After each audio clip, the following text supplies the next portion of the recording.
오늘 마태복음 7장 15절 이하의 말씀은 우리가 잘 아는 심령이 가난한 자는 복이 있나니 라고 하는 구절로 시작하는 산상수훈의 가르침의 마지막을 알리고 있습니다.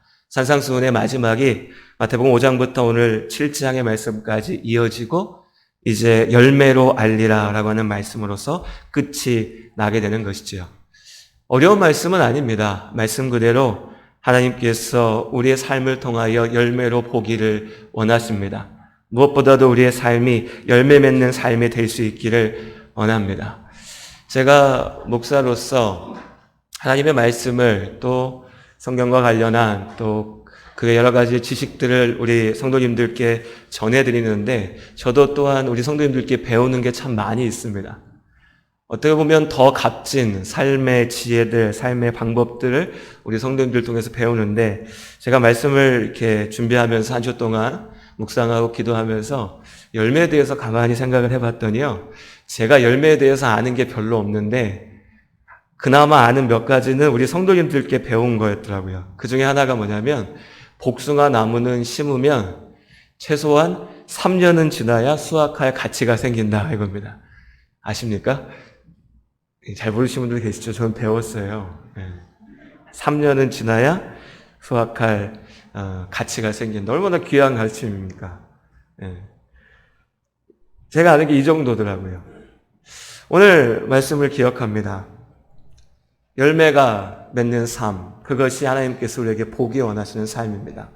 복숭아 나무를 심었는데 3년이 되었습니다. 저같이 몰랐던 사람은 1년만 지나도 이거 왜 열매 안 맺어? 이러겠지만 이제 배웠으니까 3년을 기다렸습니다. 3년이 지났는데도 열매를 맺지 못해요. 열매가 제대로 맺히지 않습니다. 그럼 어떻게 할까요? 성격 급한 분들은 그때부터 내가 저 나무 다 베버려야지 이럴지 모르시지만 기다려야죠. 한 해 정도는. 4년. 그때도 별 볼 일이 없어요. 5년. 6년, 7년째가 됐습니다. 그래도 열매를 맺지 못한다면요. 누구라도 얘기할 겁니다. 이 나무는 쓸모없는 나무다. 무언가 잘못됐다. 내가 여기에 투자할 일이 아니다. 가치가 없다. 그리고 베어버릴 겁니다. 예수님께서 하나님 앞에 우리의 삶이 나무로 열매라고 오늘 말씀하십니다. 그래서 나무가 열매를 맺듯이 우리의 삶 또한 열매를 맺어야 될 줄로 믿습니다. 너무나 단순하지만 분명한 진리죠. 우리의 믿음은요. 내 머리와 입에서만 멈춰서는 안 됩니다. 내 삶을 통해서 보여져야 되는 것이죠. 우리가 흔히 전도한다고 할 때 어떻게 이야기하죠, 여러분? 요즘에는 여러 가지 이유를 얘기하면서 교회 갑시다 라고도 얘기하지만 전도라고 하면 제일 먼저 떠오르는 구호가 예수 믿고 천당 가자, 예수 믿고 천국 가자입니다. 분명히 우리는 예수를 믿음으로 구원을 얻습니다. 요한복음 1장 12절의 말씀, 우리 잘 아는 말씀이죠. 영접하는 자, 곧 그 이름을 믿는 자들에게는 하나님의 자녀가 되는 권세를 주셨으니. 요한복음 1장에 이어지는 이 구원의 약속 가운데 예수님께서 우리에게 어떤 다른 조건을 이야기하지 않으십니다. 네가 네 주변에 어려운 사람들을 한 1억 정도는 도와줘야, 1억 너무 큰가요? 한 1,000만 원 정도는 도와줘야 구원을 받을 거다라고 말씀하지 않으셨습니다. 예수님께서는 그저 예수님께서 이 땅 가운데 오신 하나님의 아들이시며 나의 죄를 대신하여서 십자가에 달려 죽으셨음을 그리고 부활하셨음을 믿을 때에 그분이 나를 위하여 죽으시고 부활하신 구원자 되심을 믿을 때에 그분을 영접할 때에 하나님의 자녀가 되는 권세가 우리에게 있다라고 약속하셨습니다. 우리가 그것을 믿습니다. 이것이 우리의 믿음이고 우리의 구원은 이 믿음 가운데 주어지는 거죠. 어떤 노력과 어떤 행위로 구원을 얻는 것이 아닙니다. 오직 예수 그리스도의 십자가의 사랑이죠. 복된 소식입니다. 이 복된 소식이 죄인된 많은 이들에게, 우리에게 위로와 축복이 됩니다. 어떻게 해요? 하나님 앞에 섰을 때 내가 너무나 부족하지만, 내가 모자라지만, 내가 죄인된 모습이 있지만 그럼에도 불구하고 하나님이 나를 사랑하신다는, 그 사랑 가운데 나를 구원하신다고 하신 그 약속이 우리에게 세상 가운데 위로를 얻지 못한 많은 사람들에게 가장 큰 위로이고 축복이 되는 것입니다. 오늘날까지도, 이 순간까지도, 주님 다시 오시는 그때까지도 오직 믿음으로 구원을 얻는다고 하시는 이 하나님의 약속은 결코 변함이 없는 줄로 믿습니다. 예, 우리는 믿음으로 구원 얻습니다. 하지만 우리가 오해하지 말아야 될 건 뭐냐면, 이 믿음과 행함은 구별되어지는 것이, 나누어지는 것이 아니라고 하는 것이죠. 믿음과 행함은 함께하는 겁니다. 이것을 오해하는 어떤 사람들은 오직 믿음으로 구원을 얻는다라고 하는 것을 이야기하면서 입으로만 믿음을 이야기합니다. 내가 예수를 믿는다고, 내가 예수를 믿기에 구원을 얻었다고, 할렐루야, 내가 하나님을 찬양한다라고 이야기합니다. 그리고 거기서 멈춰버리죠. 입으로 이야기하는 믿음 가운데 멈추는 겁니다.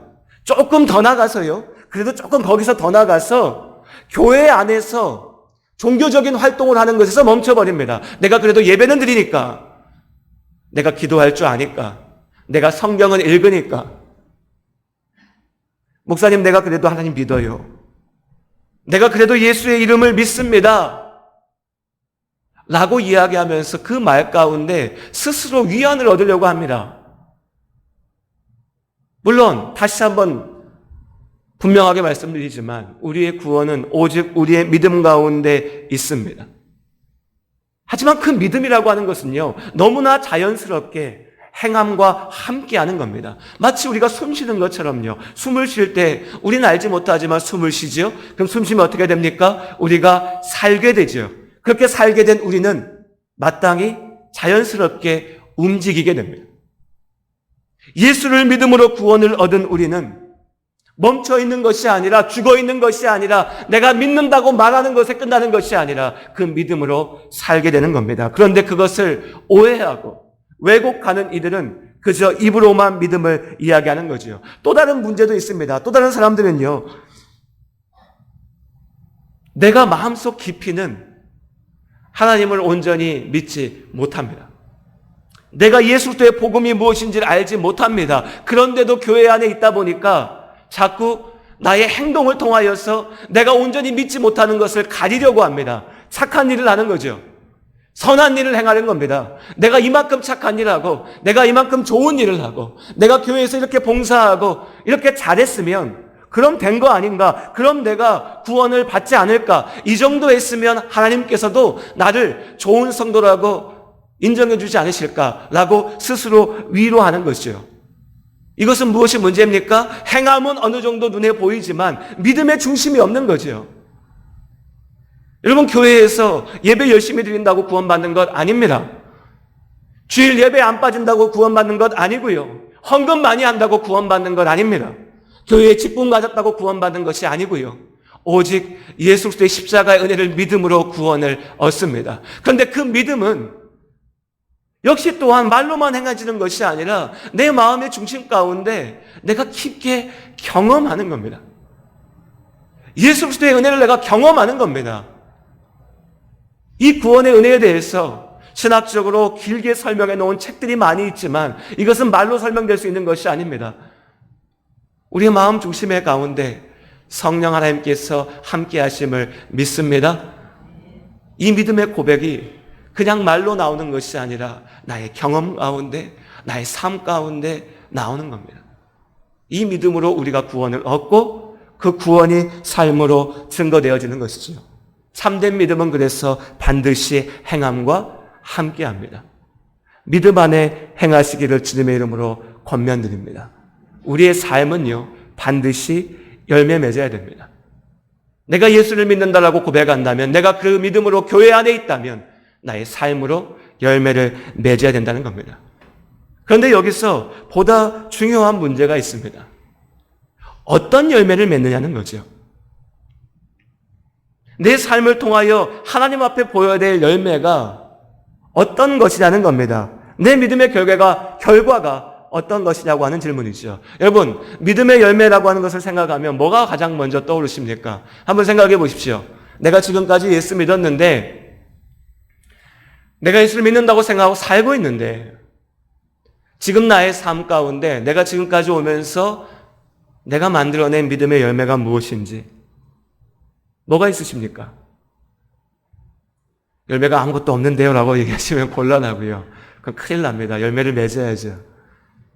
아무리 작은 거라도 내가 맺은 열매가 무엇일까 라고 생각해 보면 자연스럽게 가장 먼저 떠오르는 것이요. 내가 그래도 예수 믿고 교회 열심히 잘 다녔어. 내가 교회에서 잘 섬겼어. 내가 복음을 전해가지고 나를 통하여서 예수를 믿게 된 사람들이 1명, 2명, 10명, 20명 이렇게 있어. 나를 통하여 나의 가정이 구원을 얻었어. 내가 예수의 이름으로 어떤 좋은 일을 많이 했어. 이런 것들이 우리의 믿음의 열매가 될 것입니다. 분명히 그렇습니다. 그것이 믿음의 열매죠. 믿음이라는 것이 그래요. 믿음이 행함과 함께 한다는 것이 그렇습니다. 우리 아내분들, 남편이 집에서 사랑한다라고 자주 말씀하시죠? 웃으시면 안 되고요. 예, 자주 말씀하실 거라고 저는 생각합니다. 우리 예담교회 남신도 분들이라면요. 그런데 그렇게 자주 말하면 뭐합니까? 꽃이라도 한 송이 있어야죠. 케이크라도 하나 사와야죠. 우리 남편분들, 아내가 내가 주님을 따르듯이 당신을 따릅니다라고 날마다 고백하고 듣고 사시는 거라고 저도 그렇지 않아서 이건 제가 경험하니까 얘기할 수 있네요. 그런데 그렇게 아내에게 존중받고 가장이라고 존경받는다고 해도 그냥 그것이 말뿐이라면 의미가 없지요. 아침에 좋은 밥이라도 얻어먹어야 내가 집에서 존중받고 있구나. 집에 갔을 때에 내가 오늘 참 수고했다라고 말이라도 한마디 잘 해줘야 내가 사랑받고 있나라고 느끼는 거죠. 이게 사람입니다. 하나님께서 우리를 그렇게 만드셨어요. 사람이 어떤 존재죠? 사람은 영과 육이 함께하죠. 그래서 우리는 그저 생각으로, 마음으로만 믿음, 사랑을 얘기하는 건 의미가 없는 겁니다. 눈에 보이는 어떤 것으로 보여져야 되죠. 그래서 우리의 믿음의 열매도 이 세상 가운데 보여져야 되는 겁니다. 우리의 믿음의 열매는 그래서요. 교회 열심히 오는 건 맞습니다. 내가 교회 가운데 열심히 섬기는 건 맞지요. 내가 하나님의 일을 위하여 헌신한 것, 그것이 우리의 믿음의 열매입니다. 우리의 가정, 내가 복음을 전한 그 사람들, 내 믿음의 열매죠. 목사에게 믿음의 열매는 섬긴 교회, 이것이 믿음의 열매인 겁니다. 그런데 오늘 말씀 가운데 열매로 알 것이다라고 주시는 말씀 속에서 예수님께서 우리에게 알게 하신 것은 뭐냐면요. 나무에 맺히는 열매라고 다 똑같은 열매가 아니라는 겁니다. 우리 믿음의 열매를 맺었습니다. 어떤 사람은 그 믿음의 열매가 작다라고 위축됩니다. 또 어떤 사람은 그 믿음의 열매가 크다라고 자랑하지요. 왜냐하면 우리 눈에 보일 때 믿음의 열매는 눈에 보이는 것들이니까요. 그래서 한 명보다 내가 1명 전도했어 라고 한 사람보다 100명 전도했어 라고 한 사람이 뭔가 더 큰 소리를 냅니다. 1000명 전도했어 이러면 전국을 돌아다니면서 내가 전도왕입니다 라고 막 간증을 하죠. 작은 교회를 열심히 섬기신 분들은 내 마음속에 그래도 내가 하나님의 일을 위해서 이렇게 열심히 섬겨서 열매를 맺었어라고 얘기한다면 큰 교회를 이루고 내가 열심히 사업해서 돈 많이 벌어가지고 난 교회를 100개, 200개 세우는데 헌금했어라고 얘기하는 분들은 또 큰 소리를 내면서 내 믿음의 열매가 이렇게 크다라고 얘기합니다. 우리 눈에는요. 여러분 우리 눈에는 어떻습니까? 이 모든 것들이 다 믿음의 열매로 보입니다. 구별되지 않습니다. 다 열매같이 보여요. 그런데 눈에 보이는 것으로 보니까 작은 것은 그냥 작은 열매로 보이고 큰 것은 큰 열매로 보입니다. 그리고 우리 항상 그렇죠. 사람의 본성이 그렇습니다. 크고 번지르르한 것 더 좋아하잖아요. 그래서 큰 열매 보면은 더 감탄하죠. 어쨌든 우리는 무언가 인생의 열매를 보면서 그것이 다라고 생각합니다. 그런데 오늘 예수님께서는 뭐라고 말씀하십니까? 17절 말씀 같이 한번 읽어볼까요? 함께 마태복음 7장 17절 읽겠습니다. 이와 같이 좋은 나무마다 아름다운 열매를 맺고 못된 나무가 나쁜 열매를 맺나니. 예수님께서 말씀하시는데요. 열매를 맺는데 그 열매라고 해서 다 똑같지 않다는 겁니다. 좋은 열매가 있고 나쁜 열매가 있다는 거죠. 우린 이것을 구별하지 못합니다.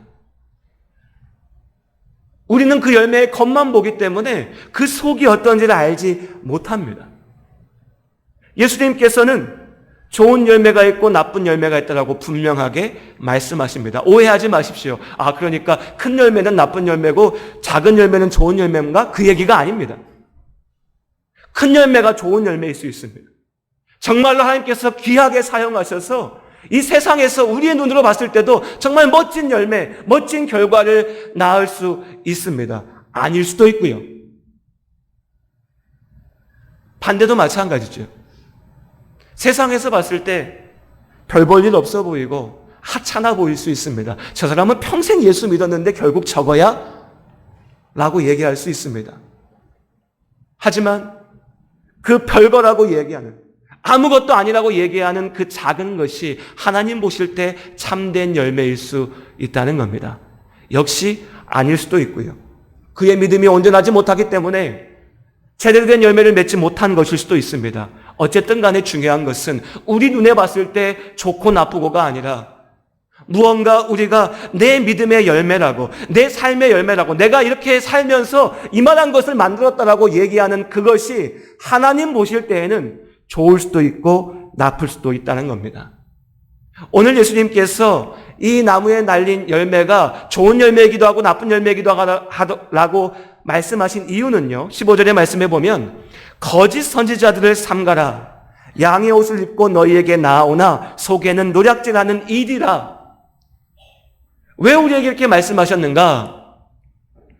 너희 앞에 하나님의 열매를 맺었다고 자랑하면서 서는 많은 이들이 있겠지만 그들이 다 진짜가 아니라는 겁니다. 21절 말씀 우리가 더 잘 알지요. 나더러 주여 주여 하는 자마다 모두가 다 천국에 갈 것이 아니요 하늘에 계신 내 아버지의 뜻대로 행하는 자라야 들어가리라. 우리가 판단해야 될 필요가 있다는 겁니다. 오해하지 마십시오. 정죄가 아니라 판단입니다.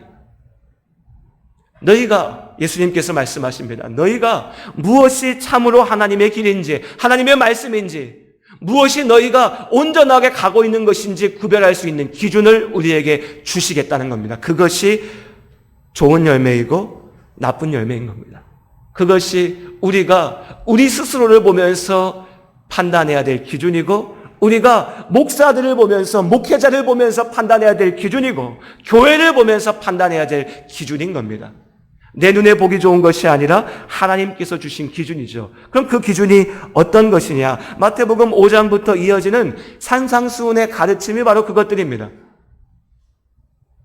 산상수훈의 복에 대해서 말씀하시죠. 복. 그런데 예수님께서 말씀하시는 그 복이 우리가 생각하는 복과는 많이 다르지요. 어떤 사람이 복 받습니까? 똑똑하고 능력 있고 잘나고 세상에서 미움받지 않고 세상에서 인정받고 많은 것을 누리고 이룬 사람이 복 받는다라고, 그것이 복이라고 말씀하시나요? 그렇지 않지요.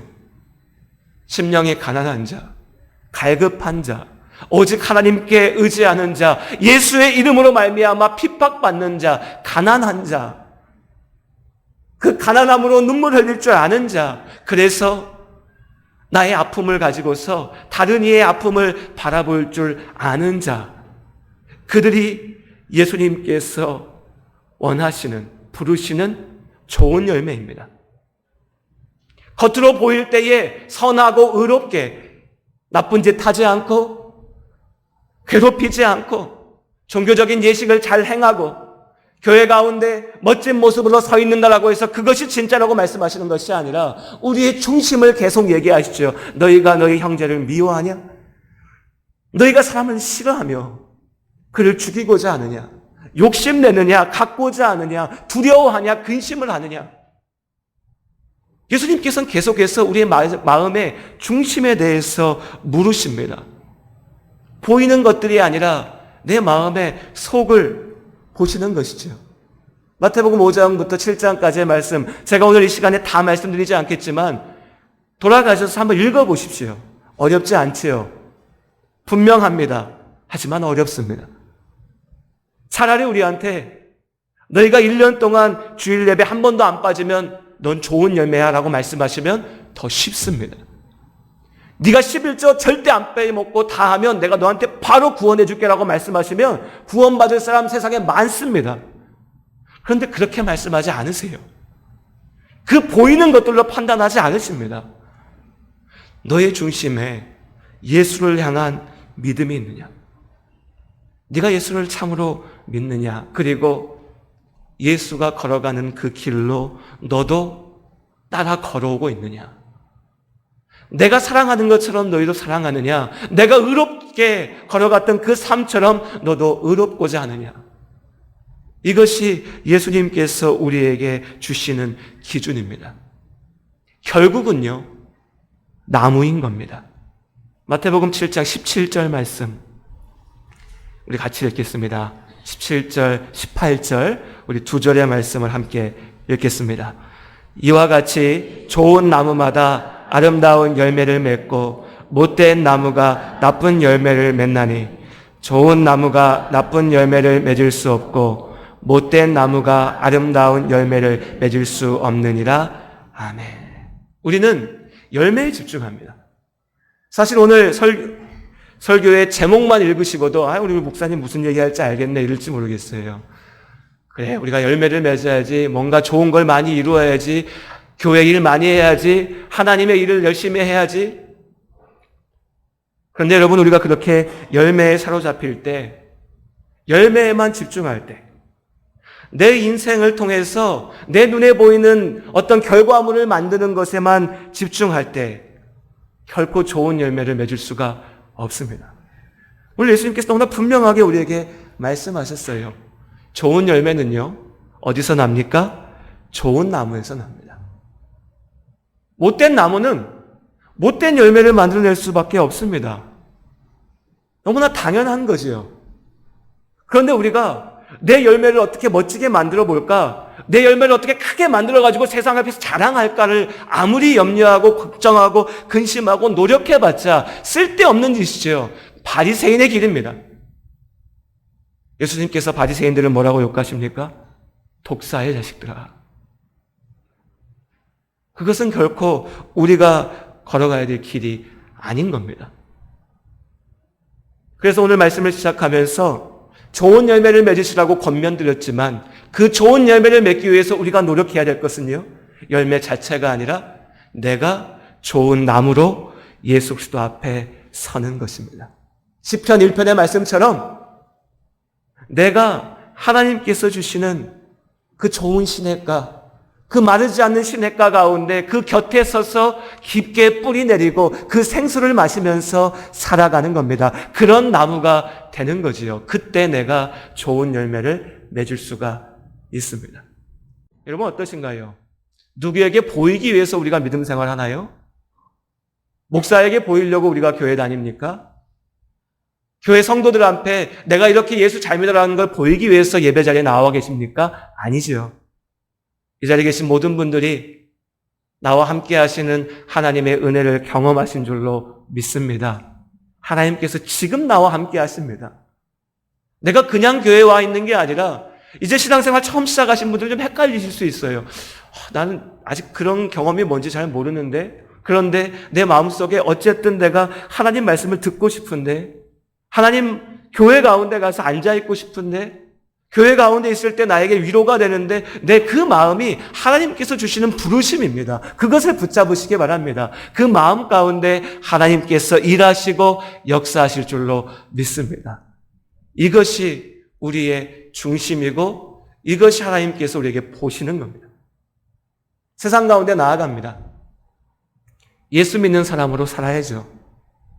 그저 사람들이 볼 때 내가 그래도 교회의 장로인데, 내가 집사인데 이렇게 해야지 라고 하는 마음으로 무언가를 하신다면 물론 그럴 때도 있지요. 우리가요. 저도 그렇습니다. 내가 목사인데. 하지만 그 겉에 보이는 것에만 매여 있다면요, 내 나무는 이미 죽어가고 있는 겁니다. 내가 맺은 열매는 겉보기는 멋질지 모르지만 속에는 아무것도 없는 거지요. 하나님께서 원하시는 건요, 내가 예수 믿는 사람인데, 주님께서 지금 나와 함께 하시는데, 예수님께서 지금 내 곁에 계시는데 나에게 보고자 하시는 모습이 무엇일까? 예수님께서 가실 길을 쫓아가는 것이 우리가 나아가야 될 온전한 길인 줄로 믿습니다. 어떻게 하면 좋은 나무가 될까? 그래서 저는 그 시작이 이 말씀인 것 같아요. 우리 마태복음 6장 33절에 조금 앞에 있는데요. 마태복음 6장 33절 말씀, 그리고 34절의 말씀까지 우리 잘 아는 말씀이죠. 이 말씀을 같이 함께 읽도록 하겠습니다. 33절, 34절 말씀 함께 읽겠습니다. 그런즉 너희는 먼저 그의 나라와 그의 의를 구하라. 그리하면 이 모든 것을 너희에게 더하시리라. 그러므로 내일 일을 위하여 염려하지 말라. 내일 일은 내일이 염려할 것이요 한날의 괴로움은 그날로 족하니라. 아멘. 먼저 그의 나라와 그의 의를 구하라. 그리하면 이 모든 것을 너희에게 더하시리라. 물론 6장의 맥락 속에서는요, 세상의 것들 염려하지 말아라. 하나님의 나라를 먼저 구할 때에 그 모든 것들, 세상에 먹고 마실 문제들도 또한 주님께서 더하실 것이다라고 하는 말씀으로 주셨습니다. 하지만 아까 말씀드린 것처럼 마태복음 7장까지가 다 연결되어져 있는 산상수훈의 가르침이죠. 그래서 저는 이 말씀이 오늘 마태복음 7장 17절 이하의 말씀과 연결지어서 이렇게 읽혀졌습니다. 먼저 그의 나라와 그의 의를 구하라.